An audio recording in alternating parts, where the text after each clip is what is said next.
Hey plant fam! Welcome back to my channel. If you are new here, my name is Jaclynn. This is my jungle, and if you're not new here, thank you so much for coming back. You guys, I really genuinely appreciate you for still being here. So today I thought it would be fun to talk about something that I know a lot of you are struggling with, and that is how to get your stubborn Hoya to grow, whether it's grow better, grow faster, or just grow at all.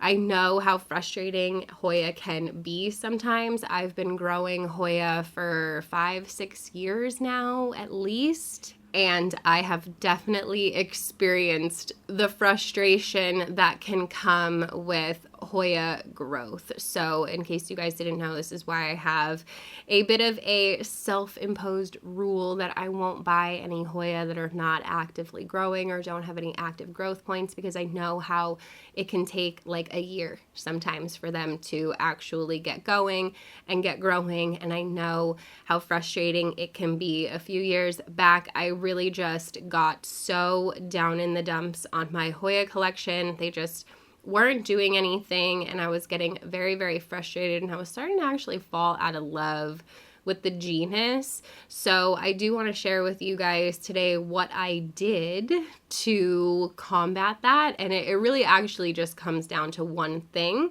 but I want to cover all of the things for you guys today. So I do have 10 tips, 10 things that I want to discuss with you about growing your stubborn Hoya. And I did do this video probably like 3 years ago now, and there's just more that I wanted to add onto it, but I know you guys really enjoy that one, so I wanted to make sure that I can give you as much information as possible in this one. So I've broken it down into 3 subcategories. We're going to talk about environment, we're going to talk about your setup, how you have them set up in your home, and then I'm going to talk to you about actions that you can take to help grow your stubborn Hoya. But first things first, environment. The environment in which you are growing your Hoya is very important. If you're having an issue with your Hoya not growing, then your environment is going to be the first thing that you want to address. And the first thing in that first thing that you want to address is your lighting. Hoya want bright light for the most part, not every single species, obviously, but it's important to remember that Hoya are not aroids. They are not like a lot of the rest of our plants that will burn in bright light. Of course, obviously, there are limits to this, and if your Hoya has never really been exposed to bright light before and you put it right out in the direct sun, it has the potential to burn, but they can handle it. New growth will come in and it'll be fine. So Hoya do really like that bright light, whether it's from a window or from a grow light, doesn't matter as long as it is getting enough light. I don't get into like the nitty gritty of like the foot candles and things like that, how far away your plants should be from the light. It's really not that deep. I literally just have most of my Hoya in a cabinet with some grow lights, and they do just fine in that situation. I have a ton of them in my windows as well. I've got southwest facing windows that they thrive in. And of course, if you want your Hoya to sun stress, then you definitely want to put them in bright light. So if you do not have enough light on your Hoya, it's not gonna grow. And the second thing to keep in mind about your environment is the humidity. Now, granted, most Hoya don't need high humidity. It's really not like you need high humidity to grow Hoya successfully the way that you do for other plants. But if you are struggling with a stubborn Hoya that's not growing, then upping the humidity is definitely going to help. Humidity helps the roots grow faster, and a lot of the time, if your Hoya is not growing, it's probably because the roots are not well established. Hoya have very small, fine, delicate roots, and they tend to not have a very robust root system, but we are going to talk a little bit more about that later in this video. So the important thing to know right now is that if you are struggling with a Hoya, you cannot get it to grow, especially if it's a smaller Hoya or a cutting, something along those lines. You're gonna wanna put it in higher humidity, just at least temporarily until it starts growing. So what I do is I basically just have a big plastic bin where I put all of my Hoya when they're newer, smaller, and not well established, in order to encourage them to grow faster in the higher humidity. And then once I see that they are growing really well and they've put out a bunch of new leaves,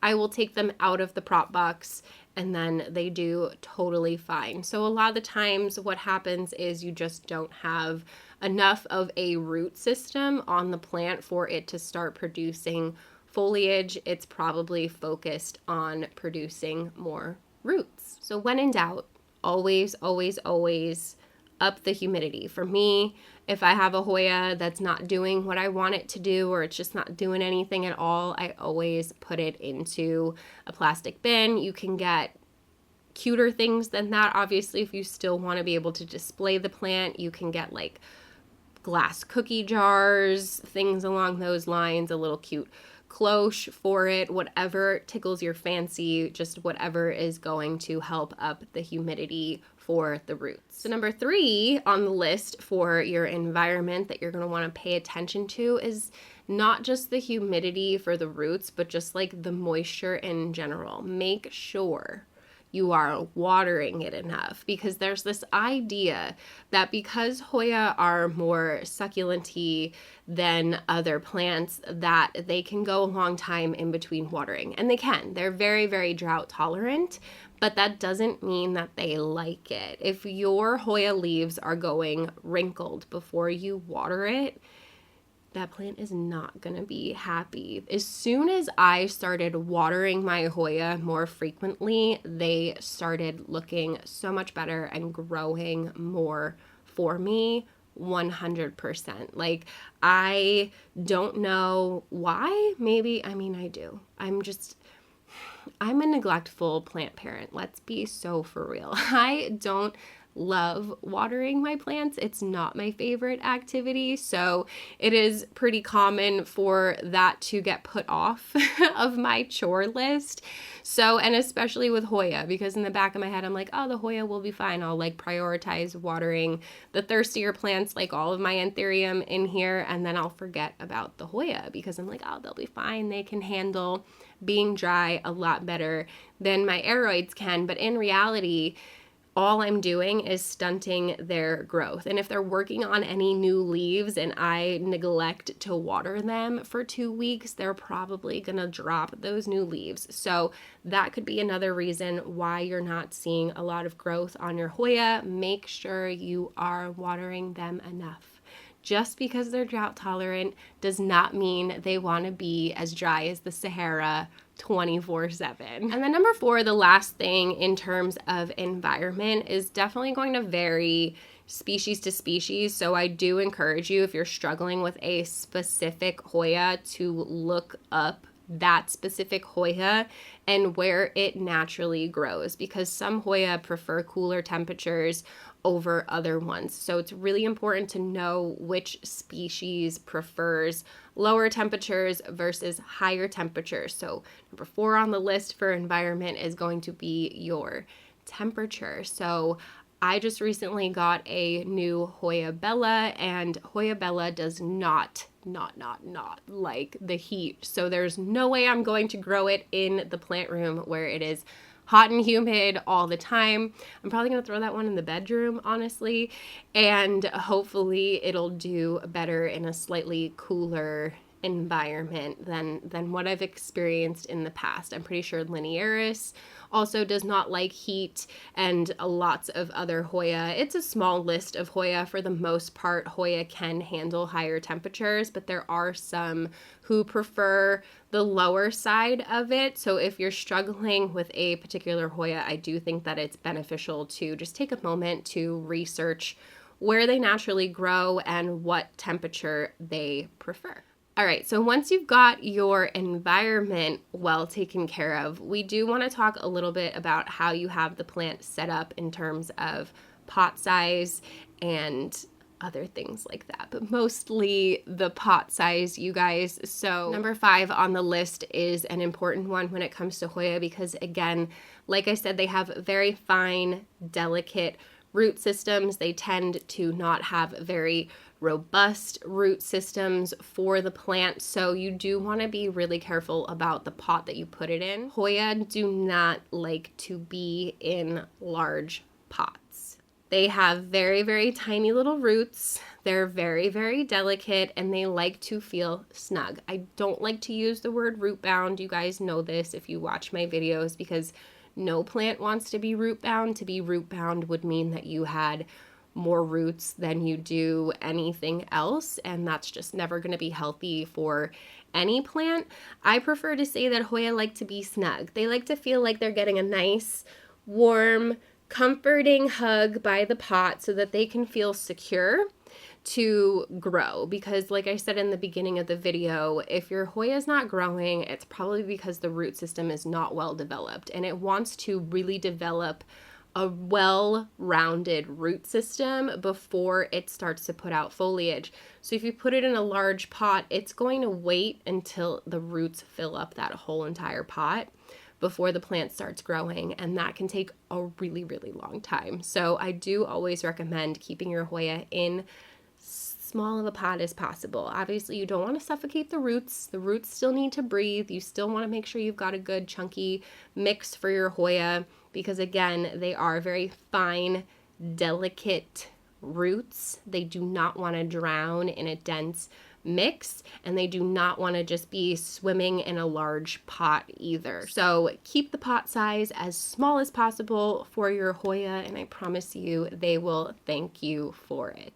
Number 6 on the list for getting your stubborn Hoya to grow is going to be throwing that girl up on a trellis. I have one right here I just did another video with that I can show you guys. This is my Hoya Viola. She did nothing for a hot minute, and then I put her up on this trellis and she went bing, bang, boom. She's got this whole new active growth point. So the thing that's important to know about Hoya is they are epiphytic. Epiphytes are plants that essentially grow on other plants, and they are non-parasitic. They just like to have something else to hang on to. So in case you were ever wondering why your Hoya just throws these really long, crazy tendrils all over the place with nothing on it, it's because it's looking for something to hold on to, and once it finds something that it can hold on to, it will start putting out leaves. So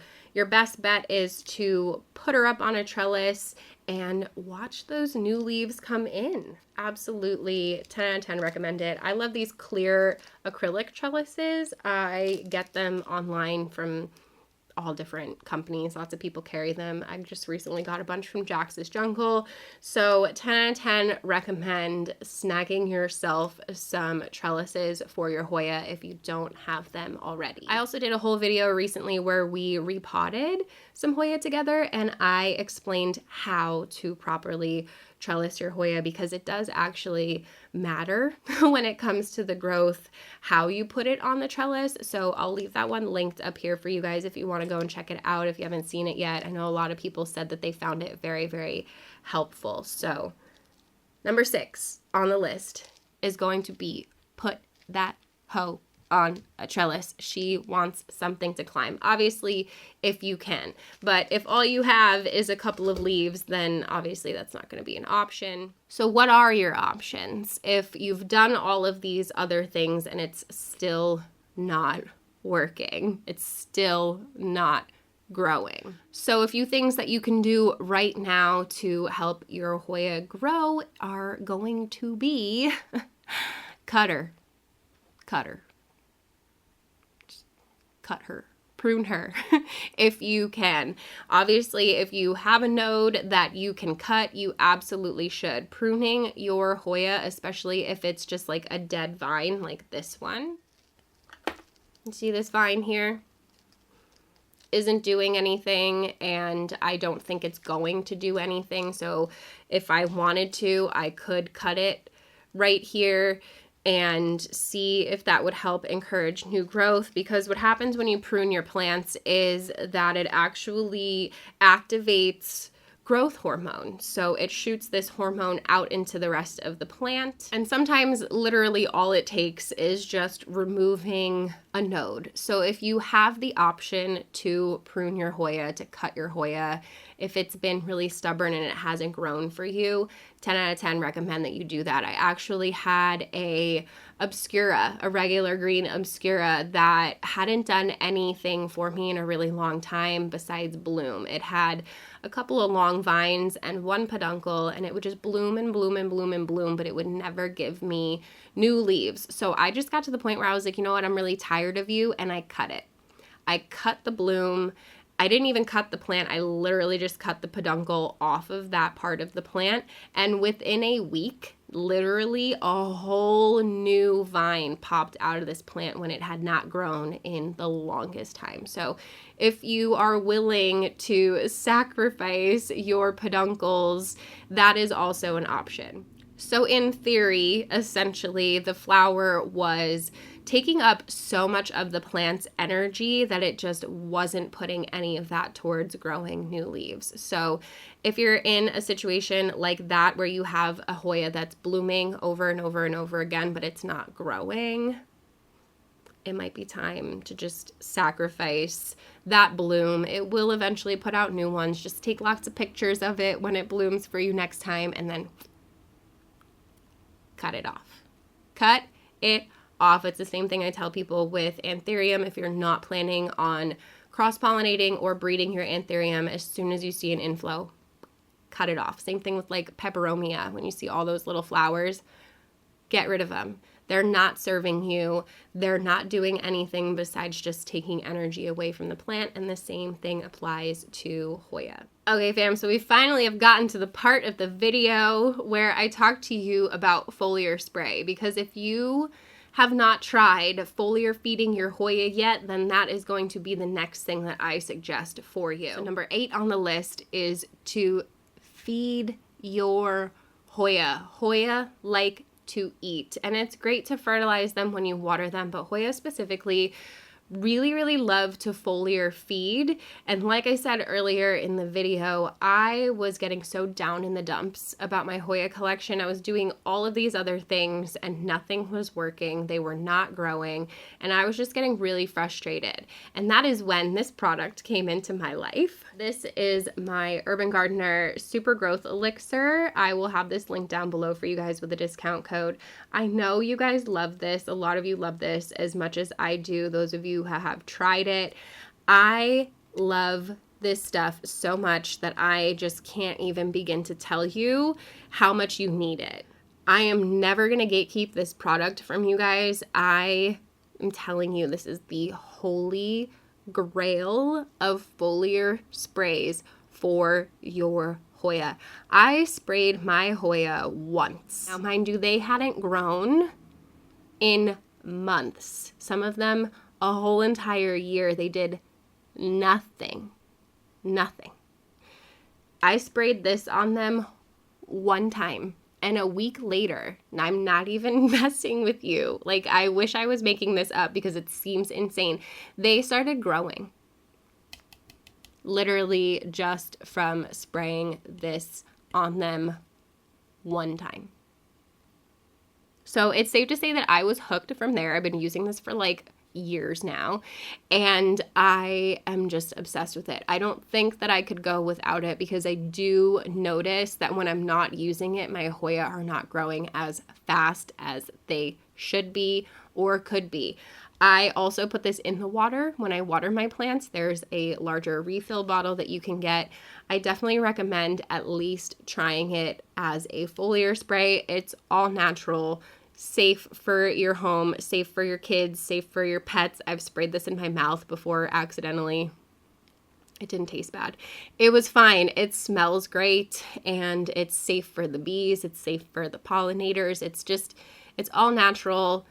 and the ingredients are just top tier. So if you haven't tried this yet, you absolutely need to. I spray this on my plants at night after the lights go off, the night before I water them, or just whenever I feel like it. I do it at least once a week, but you could literally spray this stuff on them every day and they're going to be fine. I've never had it damage a leaf. I've never had it damage any of my plants, nothing. It's very gentle, and my Hoya love it. My Anthurium love it too, but my Hoya especially, like I said, they really love to foliar feed. Plants actually take food in much faster from their foliage than they do from their roots. So if you have not used this yet and you are struggling to get your Hoya to grow, or you just grow Hoya in general and you haven't tried this yet, you are actively missing out on so much growth and so many potential blooms. So definitely don't sleep on this. Urban Gardener Super Growth Elixir. I'll have it linked down below for you guys. Whether you use my link and my discount code or not, it doesn't matter to me. If you don't want to give me the small amount of commission that I do get from purchasing it, I don't care. As long as you buy the product, I promise you, you're going to love it. It is not about me making money. I just want to make that clear for you guys. I actually genuinely love this product. So obviously if you do want to buy it and use my link, I appreciate it, but you don't have to if you don't want to. All right, so number 9 on my list is definitely, obviously, make sure you're checking for pests. In case nobody told you, flat mites are a thing. You can't see them without a microscope, so if you think you might have them, you might need to get one of those little handheld microscopes off of Amazon. But if you think you have them, you can also just treat for them. A lot of people use sulfur, diatomaceous earth. I just drowned everything in alcohol and that seemed to work totally fine. So I don't even know if I ever had flat mites. You can kind of tell if your plants are, your Hoya specifically, are starting to grow and then the new growth always dies back. It gets very like nubby. The growth gets very nubby and weird when flat mites are involved. So make sure you are thoroughly checking your plants for pests anytime you feel like you're having an issue with them. And then number 10, last but not least on the list, you guys, when in doubt, check the roots. If your Hoya is not growing 10 out of 10 times, it's probably because the roots are not doing well. The roots are either dying or they're just not growing. So I can't even tell you how many times I've gotten Hoya and took them out of their pot. They're in like this huge pot and you take them out and they've got like no roots. And then I always end up re-rooting them. So definitely always check, especially if it's something that you haven't repotted yourself. If you just bought it at the store and you're like, why the heck is this thing not growing? There might be an issue with the roots and you're definitely going to want to get in there and check it out. So yeah, that's my list of 10 things that you can do to help get your stubborn Hoya to grow. But if you take anything away from this video today, it's that you need this. You need this. If your Hoya are not growing well, you need this. I promise you, you're going to come back a month from now after getting this and be like, thank you. Listen to the people in the comments below. They're going to tell you too how much they love this product and how good it smells. Everybody loves how good it smells. It's made in America, small company, like checks all the boxes, you guys. It checks all of the boxes for me personally anyway. So you should go and check it out. But that's it for this video. I hope that you found it helpful. Let me know in the comments below if you still have any questions or if there's anything that you want to add to this video. I would love to hear it. I love hearing from you guys. I love chatting with you guys in the comments below. There's always more to learn. I learn a lot from you guys as well. So definitely don't be afraid to share your thoughts in the comments below. I love you guys so much. You have no idea. I hope you're having a beautiful day. You should give this video a thumbs up. Don't forget to subscribe, all of that good stuff. If you watched this whole entire video, do they have spray bottle emojis? Is that a thing? I don't know. Leave me some cute little emojis If you watched this whole entire video, if they have spray bottles, go for it. If not, you do you, boo-boo. Put whatever you want down there. At least just say hi. I like it when you guys say hi to me. And again, I love you. And I hope you're having a beautiful day. And I also hope that I see you in the next one. Bye.